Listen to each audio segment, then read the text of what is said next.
Aprender Ciência, na série Penso Logo Resisto, com o apoio do Programa de Pós-Graduação em Políticas Públicas, na sua 9ª Jornada Internacional de Políticas Públicas, e a Agência Tambor. A gente continua conversando com os principais conferencistas e palestrantes desta jornada. Ao meu lado aqui o professor Marcos Ferreira da Costa Lima, da Universidade Federal de Pernambuco, que conversará conosco um pouco sobre crise capitalista, crise ambiental, a questão da China e as demandas e resistências no Brasil sobre os movimentos sociais nessa temática. Professor, agradeço pela disponibilidade de tempo. Satisfação a minha. Em que consiste a crise capitalista hoje? Bom, é uma pergunta que envolve muitas coisas, não é? É uma pergunta complexa, mas antes de começar a tentar responder ao desafio que você me faz, eu queria parabenizar essa iniciativa de vocês, Douglas, do Sistema Tambor, né, que vocês criaram, Ciência Tambor, e essa Penso Logo Resisto, que eu acho que é formidável. Eu acho que os tempos são de resistência mesmo. Bom, tentando caminhar na direção da sua pergunta, eu diria o seguinte: o capitalismo ele vem em crise, já tem história, já tem tempo, não é? No século passado, desde do primeiro choque do petróleo, isso alterou as relações internacionais, quando, a partir do mundo árabe, eles aumentaram em mais de 200% o preço do petróleo, isso alterou a economia mundial, isso gerou os petrodólares, isso gerou os paraísos fiscais, isso deu força a um processo de financiarização da economia, não é? E a partir da eleição de Ronald Reagan e Margaret Thatcher, o neoliberalismo, digamos, que se firmou como um modelo para o mundo, né? E esse modelo, desde então, são já, né, se a gente pegar o Reaganomics em 81, né, então são 19 anos e mais 19, são 38 anos já de neoliberalismo, com financiarização, né, que representa digamos assim, uma violência do capital muito grande, sobretudo para as populações trabalhadoras. Então, o capital, para ele aumentar a sua taxa de lucro, o capital sempre usou de alguns artifícios. Um desses artifícios era jogar a sua estrutura industrial para fora. Os Estados Unidos fez isso com o México, né, desde os anos 50, e depois para o Brasil, aqui com Juscelino, e depois no regime militar. Quer dizer, jogar as suas indústrias para fora é o que eles chamam de regiões que são, eles chamam verdes, né? Green fields, campos verdes. Verde no sentido de que a sindicalização é muito baixa e que a legislação contra a questão ambiental também são muito baixa. Então, o grande capital, quando entra, ele tem muitas facilidades, inclusive tem isenções fiscais durante muito tempo. Eles entram, pagam muito menos do que pagam no país de origem. Então, depois que eles fizeram isso no México e se expandiram pelo mundo, né, muda de nome. Isso vem nos Estados Unidos, era o descer do Snow Belt para o Sun Belt, que era a Califórnia, os estados do Sul, Texas e tudo mais, e depois eles vão para o mundo, né? Para o mundo aonde? Né? Que é a fase áurea da globalização, e o nome que se dá a esse processo é offshoreização, é jogar todas as indústrias para fora, na Índia, no Vietnã, no Brasil, onde eles encontram trabalho barato, não é? E não são só empresas, digamos, da segunda revolução tecnológica, são empresas já vinculadas à terceira revolução tecnológica da internet, de produzir celulares e tudo mais, né, que estão instaladas pelo mundo, e eles complementam isso, né? E onde está então a crise? O eixo ambiental seria uma grande expressão dessa crise também? Olha, eu vou tocar no eixo ambiental, mas só para dar uma certa uma certa sequência na história, a crise ela começa a acontecer quando o capitalismo ele vai tomando o caminho para a dinâmica das finanças. Quer dizer, sai da materialização da indústria e começa a gerar lucro sem materializar as coisas, né, na Bolsa de Valores. É o crescimento exponencial das bolsas de valores, dos fundos de pensão, não é? Que são criações... Veja aí, as grandes corporações, elas crescem tanto que elas acabam comprando, não é? Digo, usando o termo comprar é duro, mas é o que acontece, não é?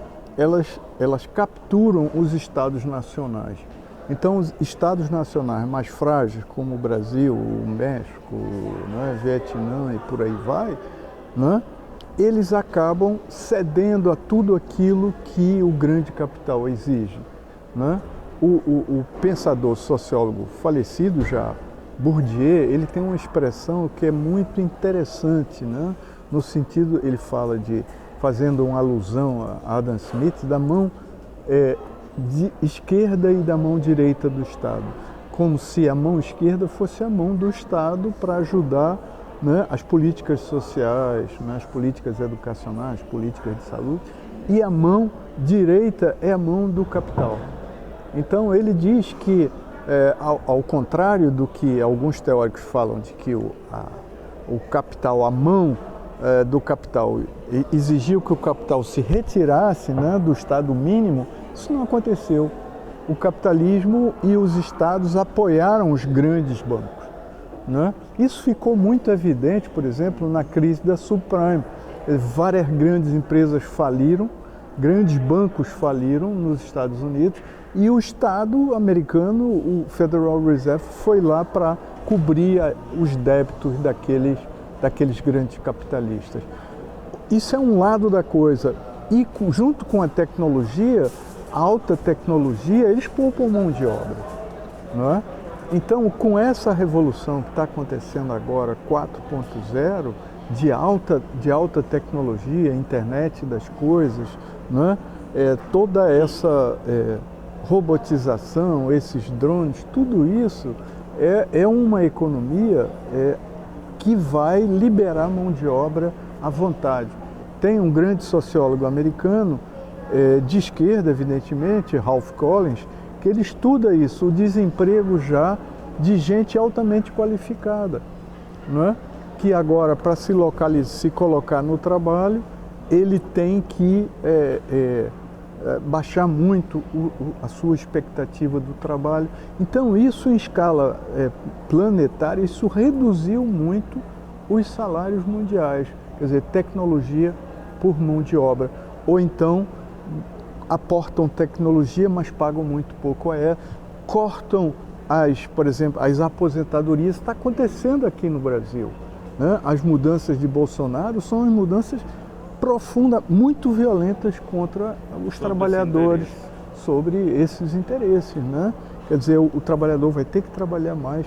Muitos não vão se aposentar porque vivem numa situação tão precária que não podem chegar aos 70 anos, até porque com o desemprego intermitente que acontece, ele não faz o tempo todo necessário, exigido para que ele possa se aposentar. Então, essa eu acho que eu inclusive no que eu falei aqui, essa crise é uma crise multidimensional. Para terminar essa sua pergunta, fechar, quer dizer, multidimensional, porque ela é uma crise econômica, é uma crise política, né, de grande envergadura, é uma crise do trabalho e é uma crise ambiental, né? A crise ambiental, ela se localiza na punção que essas grandes corporações, mas aí a gente entra nessa discussão depois, da terra, da água, né, da soja, das florestas. Em Tudo em Ciência, estamos conversando com o professor Marcos Ferreira Lima, Marcos Costa Ferreira da Costa Lima, na série Penso, Logo Resisto. Professor, e qual é o papel da China nesse sistema Pois não. Que elemento ela acaba sendo Olha, essa crise toda? A China é um país que nós estamos estudando muito a sério, eu com meus alunos, e temos feito seminário. Hoje é uma rede de pesquisadores brasileiros, nós temos feito muito convênios com universidades chinesas, né, em Pequim, em Wuhan, em Xangai, estudando porque é um país muito complexo, é um país que tem mais de 3.000 anos de história e não é uma coisa simples entender a China, sobretudo, mas eu vou chegar na China mais, quer dizer, a China no século XIX sempre foi o império do meio, o império do centro, era assim que ela se considerava, e ela foi humilhada pelos grandes países capitalistas no final do século XIX. Né? Ela foi humilhada pelos alemães, ela foi humilhada pelos japoneses, ela foi humilhada pelos americanos. Né? Então, inclusive esse século do XIX para os chineses é considerado um século da humilhação. E o século XX, sobretudo depois da Revolução Maoísta, a Revolução Camponesa, a China fez um processo interno, endógeno, de construção para o futuro. E os chineses estão acompanhando esse processo revolucionário porque eles estão recebendo os benefícios desse processo. Para você ter uma ideia, isso não é dado, digamos, porque o professor é de esquerda ou é crítico do pensamento crítico, que ele está falando isso. Mas o próprio Banco Mundial, que é um organismo muito ligado à direita mundial, diz que a China tirou, num espaço de 40 anos, mais de 500 milhões de pessoas da extrema pobreza. Né? Com uma série de políticas de alfabetização da população. A China, que saiu de um país rural, quase todo analfabeto, está zerando o analfabetismo. A China, que tinha nos anos 50, até os anos 50, uma expectativa de vida que não ultrapassava os 55 anos, hoje já está chegando perto dos 75 anos, 80, está nessa faixa. Né? Então, e ela fez um sistema que eu acho importante, inclusive para um país da dimensão do Brasil, né? Que a gente pode aprender muito com a China. Veja que nós, desde 2006, que a China já é o nosso principal parceiro econômico e a gente sabe muito pouco desse país. Né? Mas a China, além desse esforço inicial de Mao Tse-tung, Xu Enlai e outros tantos, depois de Deng, a China se abre para o capital internacional, isso vejam bem, mas se abre para o capital internacional fazendo exigências para esse capital internacional. O capital internacional nos anos 90 estava com uma dificuldade muito grande. Você lembre que Nixon teve na China já nos anos 70 querendo o grande mercado chinês, grande população chinesa. Então, as empresas norte-americanas foram para a China, mas não só elas, outras, japonesas, alemães, francesas. E eles fizeram um sistema de exportação muito sistemático, mas aprendendo a tecnologia e exigindo. Eles disseram abertamente aos japoneses: olha, não adianta vocês trazerem só as grandes empresas automotoras para a China, vocês têm que trazer as outras que produzem as autopeças. E a partir daí eles começaram a construir, né, exigindo que o Japão, as empresas automotoras do Japão, comprassem dessas indústrias. Então, eles investiram profundamente. É pouco tempo para falar da China, né? Mas é um fenômeno de grande complexidade. A China passou aí, desde 1978, depois da abertura, a crescer a taxas que nenhum país do mundo chegou, né? 10, 11, 12% ao ano, hoje está em 6,5%. Quando o Ocidente está caminhando numa faixa a Europa tendo 0, os Estados Unidos tendo 1,5, 2, entendeu? Então, eles hoje são uma ameaça para os Estados Unidos real, efetiva. Já tem, mesmo dentro dos Estados Unidos, há analistas que dizem que a China, dentro de 30 anos, supera os Estados Unidos, porque eles construíram um modelo universitário de investimento pesado nas universidades, na alta tecnologia. Toda essa luta norte-americana agora para controlar o 5G, né? A Huawei na China está produzindo isso. Daí essa guerra comercial, que é uma guerra de fato, né? Pela disputa da tecnologia. Quem imaginar que há 30, 40 anos atrás os Estados Unidos estava disputando com um país semi-rural, né? Como a China, né? Então a crise do capital acabará sendo resolvida pela economia de mercado comunista chinesa? Olha, eu não. A economia chinesa é uma economia de mercado, mas é um mercado altamente regulado, né? As grandes empresas de petróleo chinesas, elas têm sua lógica interna, mas elas são de propriedade do Estado, né? Digamos, em última instância, é o Partido Comunista que resolve a situação. Mas isso não é só é na siderúrgica.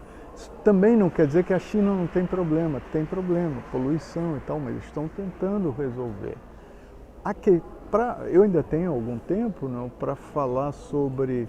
Tem sim, bote mais uns 3 minutos aí. Ok, só para falar sobre a questão ambiental. Eu ando muito assustado e mesmo perplexo, porque a população, sobretudo a população de classe média, não entende que os danos que estão sendo feitos ao meio ambiente, eles são efetivos, eles são reais.